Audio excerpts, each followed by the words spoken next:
শ্রীচরণ কমলেশু। আজ 15 বছর আমাদের বিবাহ হয়েছে। আজ পর্যন্ত তোমাকে চিঠি লিখিনি। চিরদিন কাছেই পড়ে আছি। মুখের কথা অনেক শুনেছ, আমিও শুনেছি। চিঠি লিখবার মতো ফাঁকটুকু পাওয়া যায়নি। আজ আমি এসেছি তীর্থ করতে শ্রীক্ষেত্রে। তুমি আছো তোমার আপিসের কাজে। শামুকের সঙ্গে খোলসের যে সম্বন্ধ, কলকাতার সঙ্গে তোমার তাই। সে তোমার দেহ মনের সঙ্গে এঁটে গিয়েছে। তাই তুমি আপিসে ছুটির দরখাস্ত করলে না। বিধাতার তাই অভিপ্রায় ছিল। তিনি আমার ছুটির দরখাস্ত মঞ্জুর করেছেন। আমি তোমাদের মেজ বউ। আজ 15 বছরের পরে এই সমুদ্রের ধারে দাঁড়িয়ে জানতে পেরেছি আমার জগৎ এবং জগদীশ্বরের সঙ্গে আমার অন্য সম্বন্ধও আছে। তাই আজ সাহস করে এই চিঠি লিখছি। এ তোমাদের মেজ বউয়ের চিঠি নয়।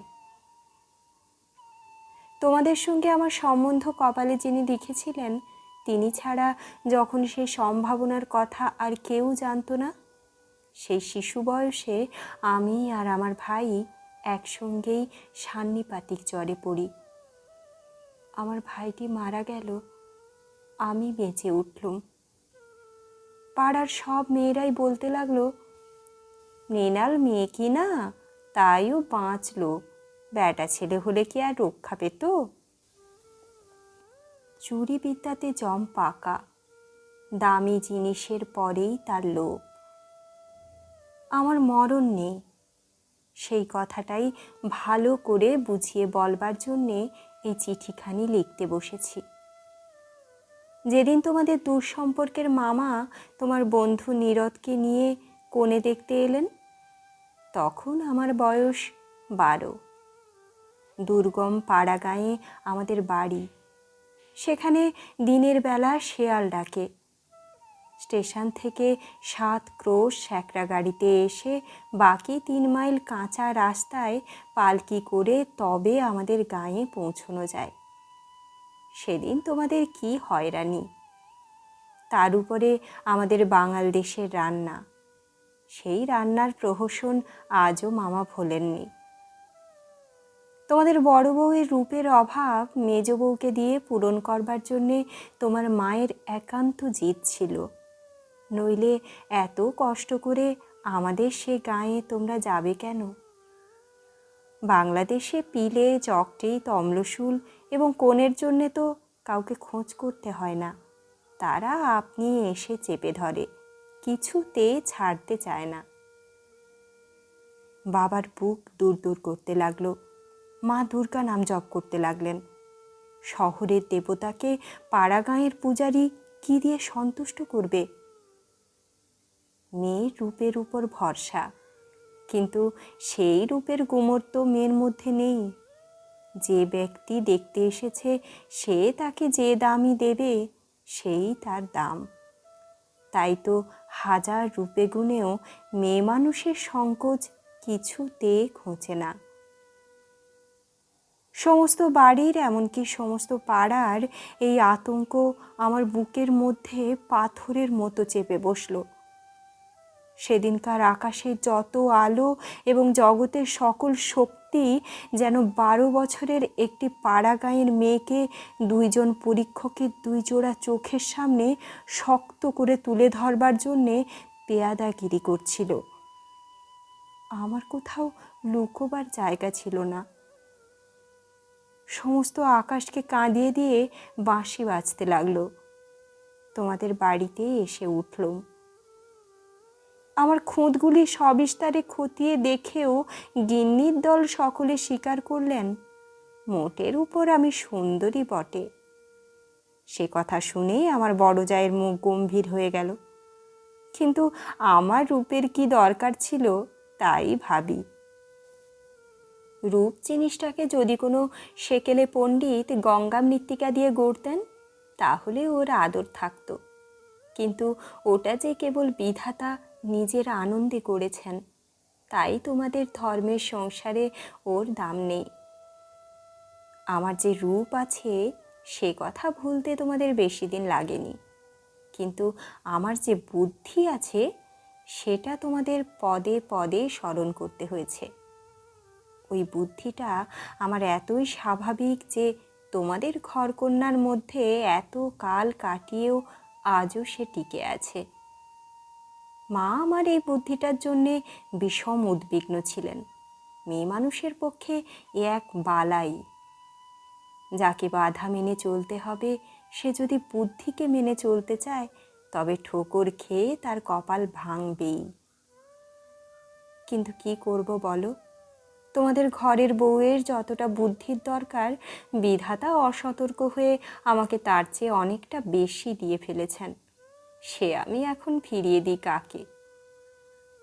তোমরা আমাকে মেয়ে জ্যাঠা বলে দুবেলা গাল দিয়েছ, কটু কথাই হচ্ছে অক্ষমের সান্ত্বনা। অতএব সে আমি ক্ষমা করলুম। আমার একটা জিনিস তোমাদের ঘরকন্যার বাইরে ছিল, সেটা কেউ তোমরা জানোনি। আমি লুকিয়ে কবিতা লিখতুম। সে ছাই পাঁশ যাই হোক না, সেখানে তোমাদের অন্দরমহলের পাঁচিল ওঠেনি। সেইখানে আমার মুক্তি, সেইখানে আমি আমি। আমার মধ্যে যা কিছু তোমাদের মেজ বউকে ছাড়িয়ে রয়েছে সে তোমরা পছন্দ করনি, চিনতেও পারোনি। আমি যে কবি সে এই 15 বছরেও তোমাদের কাছে ধরা পড়েনি। তোমাদের ঘরের প্রথম স্মৃতির মধ্যে সবচেয়ে যেটা আমার মনে জাগছে সে তোমাদের গোয়াল ঘর। অন্দরমহলের সিঁড়িতে উঠবার ঠিক পাশের ঘরেই তোমাদের গরু থাকে। সামনের উঠোনটুকু ছাড়া তাদের আর নড়বার জায়গা নেই। সেই উঠোনের কোণে তাদের জাবনা দেবার কাঠের গামলা। সকালে বেহারার নানা কাজ।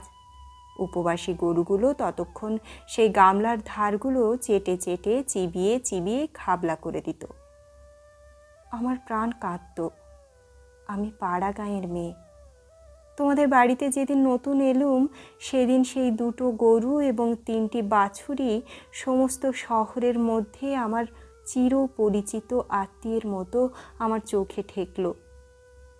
যতদিন নূতন বউ ছিলুম নিজে না খেয়ে লুকিয়ে ওদের খাওয়াতুম। যখন বড় হলুম তখন গরুর প্রতি আমার প্রকাশ্য মমতা লক্ষ্য করে আমার ঠাট্টার সম্পর্কীয়রা আমার গোত্র সম্বন্ধে সন্দেহ প্রকাশ করতে লাগলেন। আমার মেয়েটি জন্ম নিয়েই মারা গেল। আমাকেও সে সঙ্গে যাবার সময় ডাক দিয়েছিল। সে যদি বেঁচে থাকতো তাহলে সেই আমার জীবনে যা কিছু বড়, যা কিছু সত্য সমস্ত এনে দিত। তখন মেজ বউ থেকে একেবারে মা হয়ে বসতুম। মা যে এক সংসারের মধ্যে থেকেও বিশ্ব সংসারের। মা হবার দুঃখটুকু পেলুম, কিন্তু মা হবার মুক্তিটুকু পেলুম না। মনে আছে ইংরেজ ডাক্তার এসে আমাদের অন্দর দেখে আশ্চর্য হয়েছিল এবং আঁতুড় ঘর দেখে বিরক্ত হয়ে বকাবকি করেছিল।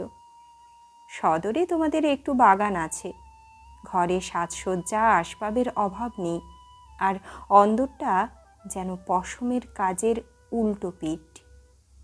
সেদিকে কোনো লজ্জা নেই, স্ত্রী নেই, শয্যা নেই। সেদিকে আলো মিটমিট করে জ্বলে, হাওয়া চোরের মতো প্রবেশ করে, উঠোনের আবর্জনা নড়তে চায় না। দেওয়ালের এবং মেঝের সমস্ত কলঙ্ক অক্ষয় হয়ে বিরাজ করে। কিন্তু ডাক্তার একটা ভুল করেছিল। সে ভেবেছিল এটা বুঝি আমাদের অহোরাত্র দুঃখ দেয়। ঠিক উল্টো অনাদর জিনিসটা ছাইয়ের মতো। সে ছাই আগুনকে হয়তো ভিতরে ভিতরে জমিয়ে রাখে, কিন্তু বাইরে থেকে তার তাপটাকে বুঝতে দেয় না। আত্মসম্মান যখন কমে যায় তখন অনাদরকে তো অন্যায্য বলে মনে হয় না। সেই জন্যে তার বেদনা নেই। তাই তো মেয়ে মানুষ দুঃখবোধ করতেই লজ্জা পায়। আমি বলি, মেয়ে মানুষকে দুঃখ পেতেই হবে, এইটে যদি তোমাদের ব্যবস্থা হয় তাহলে যতদূর সম্ভব তাকে অনাদরে রেখে দেওয়াই ভালো। আদরে দুঃখে ব্যথাটা কেবল বেড়ে ওঠে। যেমন করে রাখো, দুঃখ যে আছে এ কথা মনে করবার কথাও কোনোদিন মনে আসেনি। আঁতুড় ঘরে মরণ মাথার কাছে এসে দাঁড়ালো, মনে ভয়ই হলো না। জীবন আমাদের কী বা যে মরণকে ভয় করতে হবে? আদরে যত্নে যাদের প্রাণের বাঁধন শক্ত করেছে, মরতে তাদেরই বাঁধে। সেদিন যম যদি আমায় ধরে টান দিত, তাহলে আলগা মাটি থেকে যেমন অতি সহজে ঘাসের চাপড়া উঠে আসে সমস্ত শিকড় শুদ্ধ, আমি তেমনি করে উঠে আসতুম। বাঙালির মেয়ে তো কথায় কথায় মরতে যায়, কিন্তু এমন মরায় বাহাদুরিটা কি? মরতে লজ্জা হয়, আমাদের পক্ষে ওটা এতই সহজ। আমার মেয়েটি তো সন্ধ্যা তারার মতো ক্ষণকালের জন্যে উদয় হয়েই অস্ত গেল। আবার আমার নিত্যকর্ম এবং গরু বাছুর নিয়ে পড়লুম। জীবন তেমনি করেই গড়াতে গড়াতে শেষ পর্যন্ত কেটে যেত। আজকে তোমাকে এই চিঠি লিখবার দরকারই হতো না, কিন্তু বাতাসে সামান্য একটা বীজ উড়িয়ে নিয়ে এসে পাকা দালানের মধ্যে অশ্বত্থ গাছের অঙ্কুর বের করে। শেষকালে সেইটুকু থেকে ইট কাঠের বুকের পাঁজর বিদীর্ণ হয়ে যায়। আমার সংসারের পাকা বন্দোবস্তের মাঝখানে ছোট একটুখানি জীবনের কণা কোথা থেকে উড়ে এসে পড়ল। তারপর থেকে ফাটল শুরু হলো। বিধবা মার মৃত্যুর পরে আমার বড় জায়ের বোন বিন্দু তার খুড়তুতো ভাইদের অত্যাচারে আমাদের বাড়িতে তার দিদির কাছে এসে যেদিন আশ্রয় নিলে, তোমরা সেদিন ভাবলে এ আবার কোথাকার আপদ। আমার পোড়া স্বভাব, কি করব বলো? দেখলুম তোমরা সকলেই মনে মনে বিরক্ত হয়ে উঠেছ। সেই জন্যে এই নিরাশ্রয় মেয়েটির পাশে আমার সমস্ত মন যেন একেবারে কোমর বেঁধে দাঁড়ালো। পরের বাড়িতে পরের অনিচ্ছাতে এসে আশ্রয় নেওয়া, সে কত বড় অপমান! দায়ে পড়ে সেও যাকে স্বীকার করতে হলো, তাকে কি একপাশে ঠেলে রাখা যায়? তারপরে দেখলুম আমার বড় জায়ের দশা। তিনি নিতান্ত দরদে পড়ে বোনটিকে নিজের কাছে এনেছেন, কিন্তু যখন দেখলেন স্বামীর অনিচ্ছা, তখন এমনি ভাব করতে লাগলেন যেন এ তার এক বিষম বালাই, যেন একে দূর করতে পারলেই তিনি বাঁচেন। এই অনাথা বোনটিকে মন খুলে প্রকাশ্যে স্নেহ দেখাবেন, সে সাহস তাঁর হলো না। তিনি পতিব্রতা। তার এই সংকট দেখে আমার মন আরও ব্যথিত হয়ে উঠল। দেখলুম বড় যা সকলকে একটু বিশেষ করে দেখিয়ে দেখিয়ে বিন্দুর খাওয়া পড়ার এমনি মোটা রকমের ব্যবস্থা করলেন এবং বাড়ির সর্বপ্রকার দাসীবৃত্তিতে তাকে এমনভাবে নিযুক্ত করলেন যে আমার কেবল দুঃখ নয়, লজ্জা বোধ হলো। তিনি সকলের কাছে প্রমাণ করবার জন্যে ব্যস্ত যে আমাদের সংসারে ফাঁকি দিয়ে বিন্দুকে ভারী সুবিধে দরে পাওয়া গেছে। ও কাজ দেয় বিস্তর, অথচ খরচের হিসেবে বেজায় সস্তা। আমাদের বড় জায়ের বাপের বংশের কুল ছাড়া আর বড় কিছু ছিল না, রূপও না, টাকাও না। আমার শ্বশুরের হাতে পায়ে ধরে কেমন করে তোমাদের ঘরে তার বিবাহ হলো সে তো সমস্তই জানো। তিনি নিজের বিবাহটাকে এ বংশের প্রতি বিষম একটা অপরাধ বলেই চিরকাল জেনেছেন। সেই জন্যে সকল বিষয়েই নিজেকে যত দূর সম্ভব সংকুচিত করে তোমাদের ঘরে তিনি অতি অল্প জায়গা জুড়ে থাকেন। কিন্তু তাঁর এই সাধু দৃষ্টান্তে আমাদের বড় মুশকিল হয়েছে। আমি সকল দিকে আপনাকে অত অসম্ভব খাটো করতে পারিনে। আমি যেটাকে ভালো বলে বুঝি, আর কারো খাতিরে সেটাকে মন্দ বলে মেনে নেওয়া আমার কর্ম নয়। তুমিও তার অনেক প্রমাণ পেয়েছ। বিন্দুকে আমি আমার ঘরে টেনে নিলুম। দিদি বললেন, মেজ বউ গরিব ঘরের মেয়ের মাথাটি খেতে বসলেন। আমি যেন একটা বিপদ ঘটালুম এমনিভাবে তিনি সকলের কাছে নালিশ করে বেড়ালেন। কিন্তু আমি নিশ্চয় জানি তিনি মনে মনে বেঁচে গেলেন। এখন দোষের বোঝা আমার উপরেই পড়ল। তিনি বোনকে নিজে যে স্নেহ দেখাতে পারতেন না, আমাকে দিয়ে সেই স্নেহটুকু করিয়ে নিয়ে তার মনটা হালকা হলো। আমার বড় যা বিন্দুর বয়স থেকে 2-4টে অঙ্ক বাদ দিতে চেষ্টা করতেন, কিন্তু তার বয়স যে 14-র চেয়ে কম ছিল না, এ কথা লুকিয়ে বললে অন্যায় হতো না। তুমি তো জানো, সে দেখতে এতই মন্দ ছিল যে পড়ে গিয়ে সে যদি মাথা ভাঙত তবে ঘরের মেজেটার জন্যেই লোকে উদ্বিগ্ন হতো।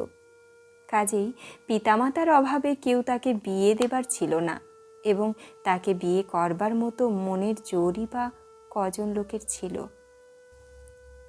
বিন্দু বড় ভয়ে ভয়ে আমার কাছে এলো, যেন আমার গায়ে তার ছোঁয়াচ লাগলে আমি সইতে পারবো না।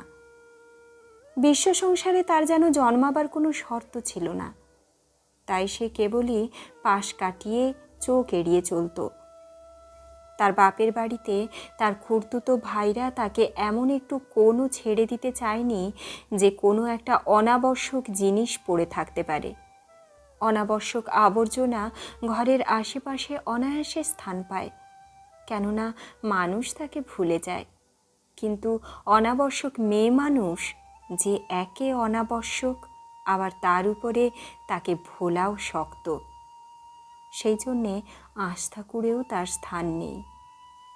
অথচ বিন্দুর খুড়তুতো ভাইরা যে জগতের পরমাবশ্যক পদার্থ তা বলবার জো নেই, কিন্তু তারা বেশ আছে।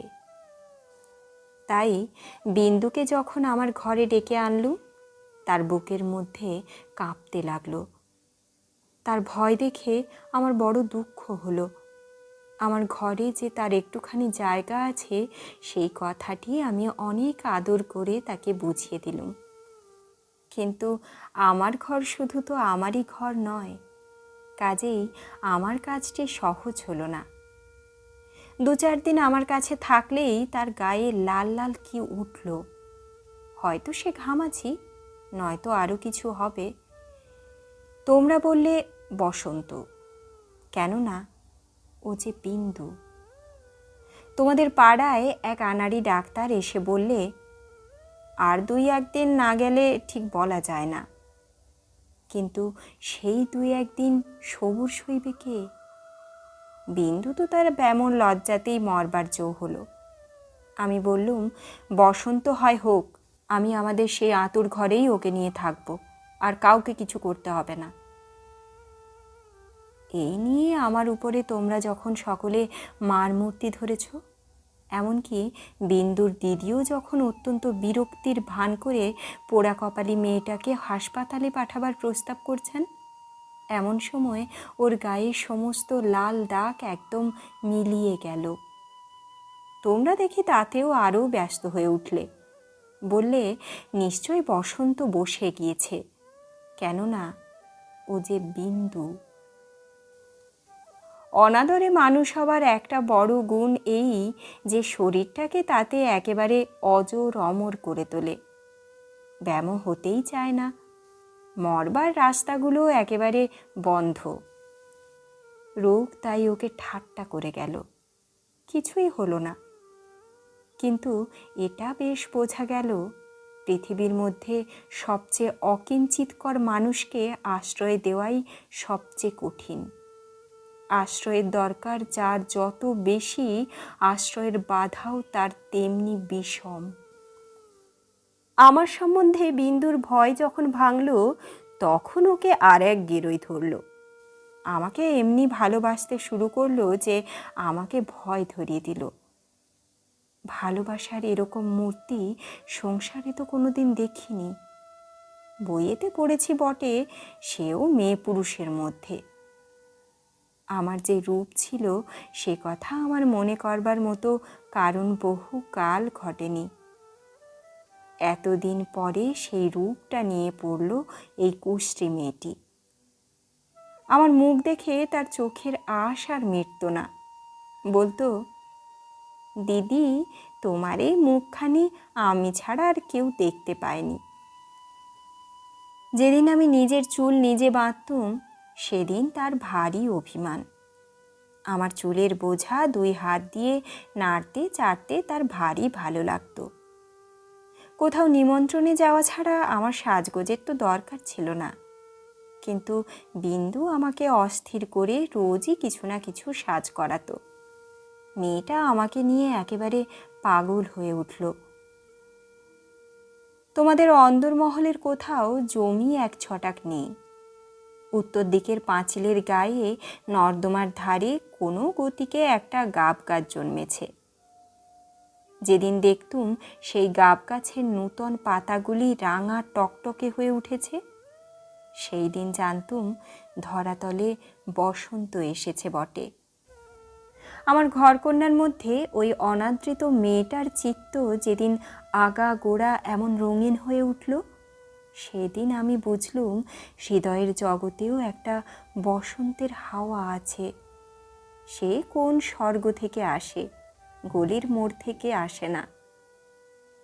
বিন্দুর ভালোবাসার দুঃসহ বেগে আমাকে অস্থির করে তুলেছিল। একবার তার উপর রাগ হতো, সে কথা স্বীকার করি, কিন্তু তার এই ভালোবাসার ভিতর দিয়ে আমি আপনার একটি স্বরূপ দেখলুম, যা আমি জীবনে আর কোনো দিন দেখিনি। সেই আমার মুক্ত স্বরূপ। এদিকে বিন্দুর মতো মেয়েকে আমি যে এতটা আদর যত্ন করছি, এ তোমাদের অত্যন্ত বাড়াবাড়ি বলে ঠেকল। এর জন্যে খুঁতখুঁত খিটখিটের অন্ত ছিল না। যেদিন আমার ঘর থেকে বাজুবন্ধ চুরি গেল, সেদিন সেই চুরিতে বিন্দুর যে কোনো রকম হাত ছিল না, এ কথার আভাস দিতে তোমাদের লজ্জা হলো না। যখন স্বদেশি হাঙ্গামায় লোকের বাড়ি তল্লাশি হতে লাগলো, তখন তোমরা অনায়াসে সন্দেহ করে বসলে যে বিন্দু পুলিশের মেয়ে চর। তার আর কোনো প্রমাণ ছিল না, কেবল এই প্রমাণ যে ও বিন্দু। তোমাদের বাড়ির দাসীরা কোনো রকম কাজ করতে আপত্তি করত। তাদের কাউকে ওর কাজের ফরমাশ করলে ও মেয়েও একেবারে সংকোচে যেন আড়ষ্ট হয়ে উঠত। এই সকল কারণেই ওর জন্যে আমার খরচ বেড়ে গেল। আমি বিশেষ করে একজন আলাদা দাসী রাখলুম, সেটা তোমাদের ভালো লাগেনি। বিন্দুকে আমি যেসব কাপড় পরতে দিতুম তা দেখে এত রাগ করেছিলে যে আমার হাত খরচের টাকা বন্ধ করে দিলে। তার পরদিন থেকে আমি 5 শিকে দামের জোড়া মোটা কোরা কলের ধুতি পরতে আরম্ভ করে দিলুম। আর মতির মা যখন আমার এঁটো ভাতের থালা নিয়ে যেতে এলো, তাকে বারণ করে দিলুম। আমি নিজে উঠোনের কলতলায় গিয়ে এঁটো ভাত বাছুরকে খাইয়ে বাসন মেজেছি। একদিন হঠাৎ সেই দৃশ্যটি দেখে তুমি খুব খুশি হওনি। আমাকে খুশি না করলেও চলে, আর তোমাদের খুশি না করলেই নয়, এই সুবুদ্ধিটা আজ পর্যন্ত আমার ঘটে এলো না। এদিকে তোমাদের রাগও যেমন বেড়ে উঠেছে, বিন্দুর বয়সও তেমনি বেড়ে চলেছে। সেই স্বাভাবিক ব্যাপারে তোমরা অস্বাভাবিক রকমের বিব্রত হয়ে উঠেছিলে। একটা কথা মনে করে আমি আশ্চর্য হই, তোমরা জোর করে কেন বিন্দুকে তোমাদের বাড়ি থেকে বিদায় করে দাওনি? আমি বেশ বুঝি, তোমরা আমাকে মনে মনে ভয় করো। বিধাতা যে আমাকে বুদ্ধি দিয়েছিলেন, ভিতরে ভিতরে তার খাতির না করে তোমরা বাঁচো না। অবশেষে বিন্দুকে নিজের শক্তিতে বিদায় করতে না পেরে তোমরা প্রজাপতি দেবতার শরণাপন্ন হলে। বিন্দুর বর ঠিক হলো। বড়জা বললেন, বাঁচলুম, মা কালী আমাদের বংশের মুখ রক্ষা করলেন। বর কেমন তা জানি নে, তোমাদের কাছে শুনলুম সকল বিষয়েই ভালো। বিন্দু আমার পা জড়িয়ে ধরে কাঁদতে লাগলো। বললে, দিদি, আমার আবার বিয়ে করা কেন? আমি তাকে অনেক বুঝিয়ে বললুম, বিন্দু, তুই ভয় করিস নে, শুনেছি তোর বর ভালো। বিন্দু বললে, বর যদি ভালো হয় আমার কি আছে যে আমাকে তার পছন্দ হবে? বরপক্ষেরা বিন্দুকে তো দেখতে আসবার নামও করলে না। বরদিদি তাতে বড় নিশ্চিন্ত হলেন। কিন্তু দিনরাত্রে বিন্দুর কান্না আর থামতে চায় না। সে তার কি কষ্ট সে আমি জানি। বিন্দুর জন্যে আমি সংসারে অনেক লড়াই করেছি, কিন্তু ওর বিবাহ বন্ধ হোক এ কথা বলবার সাহস আমার হলো না। কিসের জোরেই বা বলবো? আমি যদি মারা যাই তো ওর কি দশা হবে? একে তো মেয়ে, তাতে কালো মেয়ে। কার ঘরে চলল ওর কি দশা হবে সে কথা না ভাবাই ভালো। ভাবতে গেলে প্রাণ কেঁপে ওঠে। বিন্দু বললে, দিদি, বিয়ের আর 5 দিন আছে, এর মধ্যে আমার মরণ হবে নাকি? আমি তাকে খুব ধমকে দিলুম, কিন্তু অন্তর্যামী জানেন, যদি কোনো সহজভাবে বিন্দুর মৃত্যু হতে পারত তাহলে আমি আরাম বোধ করতুম। বিবাহের আগের দিন বিন্দু তার দিদিকে গিয়ে বললে, দিদি, আমি তোমাদের গোয়াল ঘরে পড়ে থাকবো, আমাকে যা বলবে তাই করব। তোমার পায়ে পড়ি, আমাকে এমন করে ফেলে দিও না। কিছুকাল থেকে লুকিয়ে লুকিয়ে দিদির চোখ দিয়ে জল পড়ছিল। সেদিনও পড়ল। কিন্তু শুধু হৃদয় তো নয়, শাস্ত্রও আছে।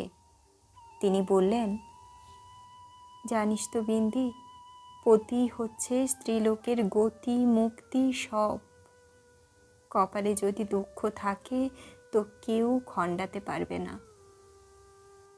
আসল কথা হচ্ছে, কোনো দিকে কোনো রাস্তাই নেই। বিন্দুকে বিবাহ করতেই হবে, তারপরে যা হয় তা হোক। আমি চেয়েছিলুম বিবাহটা যাতে আমাদের বাড়িতেই হয়, কিন্তু তোমরা বলে বসলে বরের বাড়িতেই হওয়া চাই। সেটা তাদের কৌলিক প্রথা আমি বুঝলুম। বিন্দুর বিবাহের জন্য যদি তোমাদের বাড়িতে খরচ করতে হয় তবে সেটা তোমাদের গৃহদেবতার কিছুতেই সইবে না। কাজেই চুপ করে যেতে হলো। কিন্তু একটি কথা তোমরা কেউ জানো না। দিদিকে জানাবার ইচ্ছে ছিল, কিন্তু জানাইনি, কেননা তাহলে তিনি ভয়েই মরে যেতেন। আমার কিছু কিছু গয়না দিয়ে আমি লুকিয়ে বিন্দুকে সাজিয়ে দিয়েছিলুম। বোধ করি দিদির চোখে সেটা পড়ে থাকবে, কিন্তু সেটা তিনি দেখেও দেখেননি। দোহাই ধর্মের, সেজন্যে তোমরা তাকে ক্ষমা করো। যাবার আগে বিন্দু আমাকে জড়িয়ে ধরে বললে, দিদি, আমাকে তোমরা তাহলে নিতান্তই ত্যাগ করলে? আমি বললুম, না বিন্দি, তোর যেমন দশাই হোক না কেন আমি তোকে শেষ পর্যন্ত ত্যাগ করব না। 3 দিন গেল। তোমাদের তালুকের প্রজা খাবার জন্যে তোমাকে যে ভেড়া দিয়েছিল তাকে তোমাদের জঠরাগ্নি থেকে বাঁচিয়ে আমি আমাদের একতলায় কয়লা রাখবার ঘরে একপাশে বাস করতে দিয়েছিলুম। সকালে উঠেই আমি নিজে তাকে দানা খাইয়ে আসতুম। তোমার চাকরদের প্রতি 2-1 দিন নির্ভর করে দেখেছি, তাকে খাওয়ানোর চেয়ে তাকে খাওয়ার প্রতি তাদের বেশি ঝোঁক। সেদিন সকালে সেই ঘরে ঢুকে দেখি বিন্দু এক কোণে জড়সড় হয়ে বসে আছে। আমাকে দেখেই আমার পা জড়িয়ে ধরে লুটিয়ে পড়ে নিঃশব্দে কাঁদতে লাগলো। বিন্দুর স্বামী পাগল। সত্যি বলছিস বিন্দি? এত বড় মিথ্যে কথা তোমার কাছে বলতে পারি দিদি? তিনি পাগল। শ্বশুরের এই বিয়েতে মত ছিল না, কিন্তু তিনি আমার শাশুড়িকে জমের মতো ভয় করেন। তিনি বিবাহের পূর্বেই কাশী চলে গেছেন। শাশুড়ি জেদ করে তার ছেলের বিয়ে দিয়েছেন। আমি সেই রাশ করা কয়লার উপরে বসে পড়লুম। মেয়ে মানুষকে মেয়ে মানুষ দয়া করে না, বলে ও তো মেয়ে মানুষ বই তো নয়, ছেলে হোক না পাগল, সে তো পুরুষ বটে। বিন্দুর স্বামীকে হঠাৎ পাগল বলে বোঝা যায় না, কিন্তু একদিন সে এমন উন্মাদ হয়ে ওঠে যে তাকে ঘরে তালা বন্ধ করে রাখতে হয়।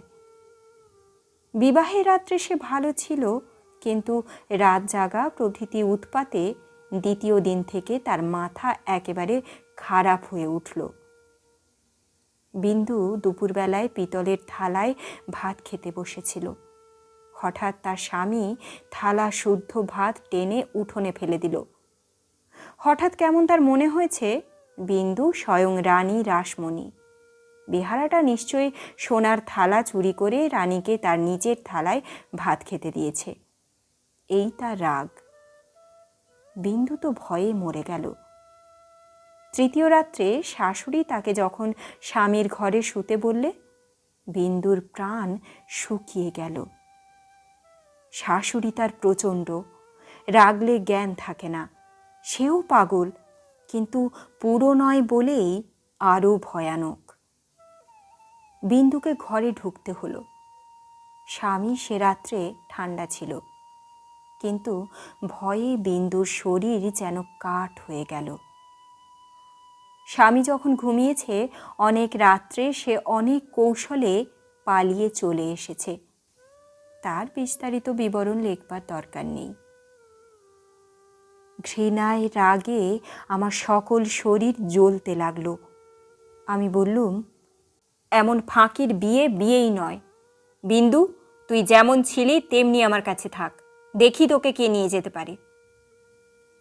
তোমরা বললে বিন্দু মিথ্যা কথা বলছে। আমি বললুম, ও কখনো মিথ্যা বলেনি। তোমরা বললে, কেমন করে জানলে? আমি বললুম, আমি নিশ্চয় জানি। তোমরা ভয় দেখালে। বিন্দুর শ্বশুরবাড়ির লোকে পুলিশ কেস করলে মুশকিলে পড়তে হবে। আমি বললুম, ফাঁকি দিয়ে পাগল বরের সঙ্গে ওর বিয়ে দিয়েছে, এ কথা কি আদালত শুনবে না? তোমরা বললে, তবে কি এই নিয়ে আদালত করতে হবে নাকি? কেন, আমাদের দায় কিসের? আমি বললুম, আমি নিজের গয়না বেচে যা করতে পারি করব। তোমরা বললে, উকিল বাড়ি ছুটবে নাকি? এ কথার জবাব নেই। কপালে করাঘাত করতে পারি, তার বেশি আর কি করব? ওদিকে বিন্দুর শ্বশুরবাড়ি থেকে ওর ভাসুর এসে বাইরে বিষম গোল বাঁধিয়েছে। সে বলছে সে থানায় খবর দেবে। আমার যে কি জোর আছে জানি নে, কিন্তু কসাইয়ের হাত থেকে যে গরু প্রাণ ভয়ে পালিয়ে এসে আমার আশ্রয় নিয়েছে, তাকে পুলিশের তাড়ায় আবার সেই কসাইয়ের হাতে ফিরিয়ে দিতে হবে, এ কথা কোনো মতে আমার মন মানতে পারল না। আমি স্পর্ধা করে বললুম, তা দিক থানায় খবর। এই বলে মনে করলুম বিন্দুকে এই বেলা আমার শোবার ঘরে এনে তাকে নিয়ে তালা বন্ধ করে বসে থাকি। খোঁজ করে দেখি বিন্দু নেই। তোমাদের সঙ্গে আমার বাদ প্রতিবাদ যখন চলছিল, তখন বিন্দু আপনি বাইরে গিয়ে তার ভাসুরের কাছে ধরা দিয়েছে। বুঝেছে এ বাড়িতে যদি সে থাকে তবে আমাকে সে বিষম বিপদে ফেলবে। মাঝখানে পালিয়ে এসে বিন্দু আপন দুঃখ আরও বাড়ালে। তার শাশুড়ির তর্ক এই যে তার ছেলে তো ওকে খেয়ে ফেলছিল না। মন্দ স্বামীর দৃষ্টান্ত সংসারে দুর্লভ নয়, তাদের সঙ্গে তুলনা করলে তার ছেলে যে সোনার চাঁদ। আমার বড় যা বললেন, ওর পোড়া কপাল, তা নিয়ে দুঃখ করে কি করব? তা পাগল হোক ছাগল হোক, স্বামী তো বটে। কুষ্ঠরোগীকে কোলে করে তার স্ত্রী বেশ্যার বাড়িতে নিজে পৌঁছে দিয়েছে, সতীসাধ্যী সেই দৃষ্টান্ত তোমাদের মনে জাগছিল। জগতের মধ্যে অধমতম কাপুরুষতার এই গল্পটা প্রচার করে আসতে তোমাদের পুরুষের মনে আজ পর্যন্ত একটুও সংকোচবোধ হয়নি। সেই জন্যে মানব জন্ম নিয়েও বিন্দুর ব্যবহারে তোমরা রাগ করতে পেরেছ, তোমাদের মাথা হেঁট হয়নি। বিন্দুর জন্যে আমার বুক ফেটে গেল, কিন্তু তোমাদের জন্যে আমার লজ্জার সীমা ছিল না। আমি তো পাড়া গাঁয়ের মেয়ে, তার উপরে তোমাদের ঘরে পড়েছি। ভগবান কোন ফাঁক দিয়ে আমার মধ্যে এমন বুদ্ধি দিলেন। তোমাদের এই সব ধর্মের কথা আমি যে কিছুতেই সইতে পারলুম না। আমি নিশ্চয় জানতুম মরে গেলেও বিন্দু আমাদের ঘরে আর আসবে না, কিন্তু আমি যে তাকে বিয়ের আগের দিন আশা দিয়েছিলুম যে তাকে শেষ পর্যন্ত ত্যাগ করব না। আমার ছোট ভাই শরৎ কলকাতায় কলেজে পড়ছিল। তোমরা জানোই তো, যত রকমের ভলেন্টিয়ারি করা, প্লেগের পাড়ার ইঁদুর মারা, দামোদরের বন্যায় ছোটা, এতেই তার এত উৎসাহ যে উপরি উপরি দুবার সে এফএ পরীক্ষায় ফেল করেও কিছু মাত্র দমে যায়নি। তাকে আমি ডেকে বললুম, বিন্দুর খবর যাতে আমি পাই তোকে সেই বন্দোবস্ত করে দিতে হবে শরৎ। বিন্দু আমাকে চিঠি লিখতে সাহস করবে না, লিখলেও আমি পাবো না। এরকম কাজের চেয়ে যদি তাকে বলতুম বিন্দুকে ডাকাতি করে আনতে কিংবা তার পাগল স্বামীর মাথা ভেঙে দিতে, তাহলে সে বেশি খুশি হতো। শরতের সঙ্গে আলোচনা করছি এমন সময় তুমি ঘরে এসে বললে, আবার কি হাঙ্গামা বাঁধিয়েছ? আমি বললুম, সেই যা সব গোড়ায় বাঁধিয়েছিলুম, তোমাদের ঘরে এসেছিলুম, কিন্তু সে তো তোমাদেরই কীর্তি। তুমি জিজ্ঞাসা করলে, বিন্দুকে আবার এনে কোথায় লুকিয়ে রেখেছ? আমি বললুম, বিন্দু যদি আসতো তাহলে নিশ্চয়ই এনে লুকিয়ে রাখতুম, কিন্তু সে আসবে না, তোমাদের ভয় নেই। শরৎকে আমার কাছে দেখে তোমার সন্দেহ আরও বেড়ে উঠল। আমি জানতুম শরৎ আমাদের বাড়িতে যাতায়াত করে, এ তোমরা কিছুতেই পছন্দ করতে না। তোমাদের ভয় ছিল ওর পরে পুলিশের দৃষ্টি আছে, কোন দিন কোন রাজনৈতিক মামলায় পড়বে, তখন তোমাদের শুদ্ধ জড়িয়ে ফেলবে। সেই জন্যে আমি ওকে ভাইফোঁটা পর্যন্ত লোক দিয়ে পাঠিয়ে দিতুম, ঘরে ডাকতুম না। তোমার কাছে শুনলুম বিন্দু আবার পালিয়েছে, তাই তোমাদের বাড়িতে তার ভাসুর খোঁজ করতে এসেছে। শুনে আমার বুকের মধ্যে শেল বিঁধল। হতভাগিনীর যে কী অসহ্য কষ্ট তা বুঝলুম, অথচ কিছুই করবার রাস্তা নেই। শরৎ খবর নিতে ছুটে এলো। সন্ধ্যার সময় ফিরে এসে আমাকে বললে, বিন্দু তার খুড়তুতো ভাইদের বাড়ি গিয়েছিল, কিন্তু তারা তুমুল রাগ করে তখনই আবার তাকে শ্বশুরবাড়িতে পৌঁছে দিয়ে গেছে।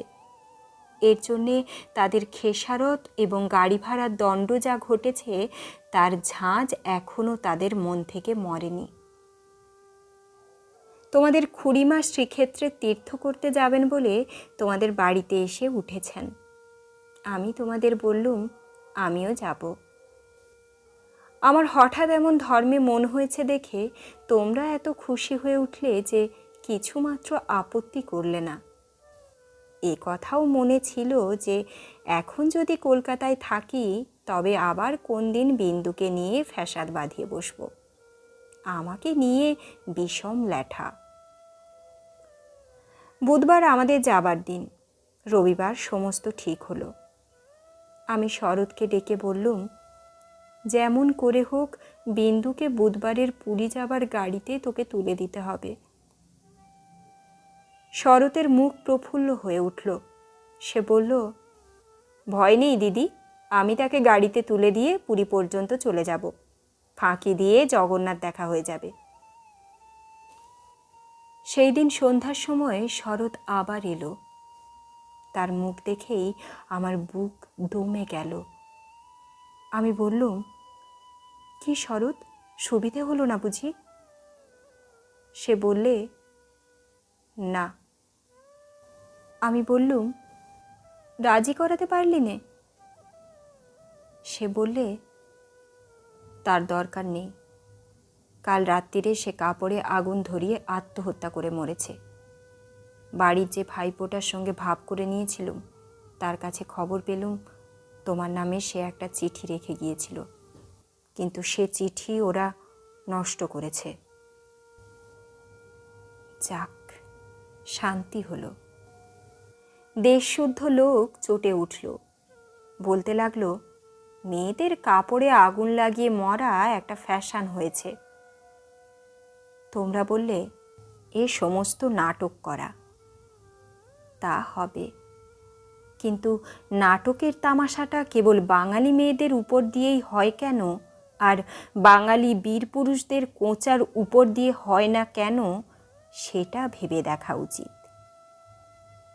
বিন্দিটার এমনই পোড়া কপাল বটে, যতদিন বেঁচে ছিলে রূপে গুণে কোনো যশ পায়নি। মরবার বেলাও যে একটু ভেবে চিনতে এমন একটা নতুন ধরনে মরবে যাতে দেশের পুরুষেরা খুশি হয়ে হাততালি দেবে, তাও তার ঘটে এলো না। মরেও লোকেদের চটিয়ে দিলে। দিদি ঘরের মধ্যে লুকিয়ে কাঁদলেন, কিন্তু সে কান্নার মধ্যে একটা সান্ত্বনা ছিল। যাই হোক না কেন, তবু রক্ষা হয়েছে। মরেছে বই তো না, বেঁচে থাকলে কি না হতে পারত। আমি তীর্থে এসেছি, বিন্দুর আর আসবার দরকার হলো না, কিন্তু আমার দরকার ছিল। দুঃখ বলতে লোকে যা বোঝে তোমাদের সংসারে তা আমার ছিল না। তোমাদের ঘরে খাওয়া পড়া অসচ্ছল নয়। তোমার দাদার চরিত্র যেমন হোক, তোমার চরিত্রে এমন কোনো দোষ নেই যাতে বিধাতাকে মন্দ বলতে পারি। যদিবা তোমার স্বভাব তোমার দাদার মতোই হতো, তাহলে হয়তো মোটের ওপর আমার এমনিভাবেই দিন চলে যেত, এবং আমার সতীসাধ্যী বড় জায়ের মতো পতিদেবতাকে দোষ না দিয়ে বিশ্বদেবতাকেই আমি দোষ দেবার চেষ্টা করতুম। অতএব তোমাদের নামে আমি কোনো নালিশ উত্থাপন করতে চাইনি। আমার এ চিঠি সেজন্যে নয়। কিন্তু আমি আর তোমাদের সেই 27 নম্বর মাখন বড়ালের গলিতে ফিরব না। আমি বিন্দুকে দেখেছি। সংসারের মাঝখানে মেয়ে মানুষের পরিচয়টা যে কি হতে পারে তা আমি পেয়েছি। আর আমার দরকার নেই। তারপরে এও দেখেছি, ও মেয়ে বটে, তবু ভগবান ওকে ত্যাগ করেননি। ওর উপরে তোমাদের যত জোরই থাক না কেন, সে জোরের অন্ত আছে। ও আপনার হতভাগ্য মানব জন্মের চেয়ে বড়। তোমরাই যে আপন ইচ্ছামতো আপন দস্তুর দিয়ে ওর জীবনটাকে চিরকাল পায়ের তলায় চেপে রেখে দেবে, তোমাদের পা এত লম্বা নয়। মৃত্যু তোমাদের চেয়ে বড়। সেই মৃত্যুর মধ্যে সে মহান। সেখানে বিন্দু কেবল বাঙালি ঘরের মেয়ে নয়, কেবল খুড়তুতো ভাইয়ের বোন নয়, কেবল অপরিচিত পাগল স্বামীর প্রবঞ্চিত স্ত্রী নয়, সেখানে সে অনন্ত। সেই মৃত্যুর বাঁশি এই বালিকার ভাঙা হৃদয়ের ভিতর দিয়ে আমার জীবনের যমুনা পারে যেদিন বাজল, সেদিন প্রথমটা আমার বুকের মধ্যে যেন বান বিঁধল। বিধাতাকে জিজ্ঞাসা করলুম, জগতের মধ্যে যা কিছু সবচেয়ে তুচ্ছ তাই সবচেয়ে কঠিন কেন? এই গলির মধ্যকার চারিদিকে প্রাচীর তোলা নিরানন্দের অতি সামান্য বুদবুদটা এমন ভয়ঙ্কর বাধা কেন? তোমার বিশ্বজগৎ তার 6 ঋতুর সুধাপাত্র হাতে করে যেমন করেই ডাক দিক না, এক মুহূর্তের জন্যে কেন আমি এই অন্দরমহলটার এইটুকু মাত্র চৌকাঠ পেরোতে পারি নে? তোমার এমন ভুবনে আমার এমন জীবন নিয়ে কেন ওই অতি তুচ্ছ ইট কাঠের আড়ালটার মধ্যেই আমাকে তিলে তিলে মরতেই হবে? কত তুচ্ছ আমার এই প্রতিদিনের জীবনযাত্রা, কত তুচ্ছ এর সমস্ত বাঁধা নিয়ম, বাঁধা অভ্যাস, বাঁধা বুলি, এর সমস্ত বাঁধা মার। কিন্তু শেষ পর্যন্ত সেই দীনতার নাগপাশ বন্ধনেরই হবে জিত, আর হার হলো তোমার নিজের সৃষ্টি ওই আনন্দলোকের। কিন্তু মৃত্যুর বাঁশি বাজতে লাগলো। কোথায় রে রাজমিস্ত্রির গড়া দেয়াল, কোথায় রে তোমাদের ঘোর আইন দিয়ে গড়া কাঁটার বেড়া? কোন দুঃখে, কোন অপমানে মানুষকে বন্দি করে রেখে দিতে পারে? ওই তো মৃত্যুর হাতে জীবনের জয় পতাকা উড়ছে। ওরে মেজ বউ, ভয় নেই তোর? তোর মেজ বউয়ের খোলস ছিন্ন হতে এক নিমেষও লাগে না। তোমাদের গলিকে আর আমি ভয় করি নে। আমার সম্মুখে আজ নীল সমুদ্র, আমার মাথার উপরে আষাঢ়ের মেঘপুঞ্জ। তোমাদের অভ্যাসের অন্ধকারে আমাকে ঢেকে রেখে দিয়েছিলে। ক্ষণকালের জন্য বিন্দু এসে সেই আবরণের ছিদ্র দিয়ে আমাকে দেখে নিয়েছিল। সেই মেয়েটাই তার আপন মৃত্যু দিয়ে আবরণখানা আগা গোড়া ছিন্ন করে দিয়ে গেল। আজ বাইরে এসে দেখি আমার গৌরব রাখবার আর জায়গা নেই। আমার এই অনাদৃত রূপ যার চোখে ভালো লেগেছে, সেই সুন্দর সমস্ত আকাশ দিয়ে আমাকে চেয়ে দেখছেন। এইবার মরেছে মেজ বউ। তুমি ভাবছ আমি মরতে যাচ্ছি? ভয় নেই, অমন পুরনো ঠাট্টা তোমাদের সঙ্গে আমি করব না। মীরাবাইও তো আমারই মতো মেয়ে মানুষ ছিল, তার শিকলও তো কম ভারী ছিল না, তাকে তো বাঁচবার জন্য মরতে হয়নি। মীরাবাই তার গানে বলেছিল, ছাড়ুক বাপ, ছাড়ুক মা, ছাড়ুক যে যেখানে আছে, মীরা কিন্তু লেগেই রইল প্রভু, তাতে তার যা হবার তা হোক। এই লেগে থাকাই তো বেঁচে থাকা। আমিও বাঁচব, আমি বাঁচলুম। তোমাদের চরণ তলাশ্রয় ছিন্ন মৃণাল।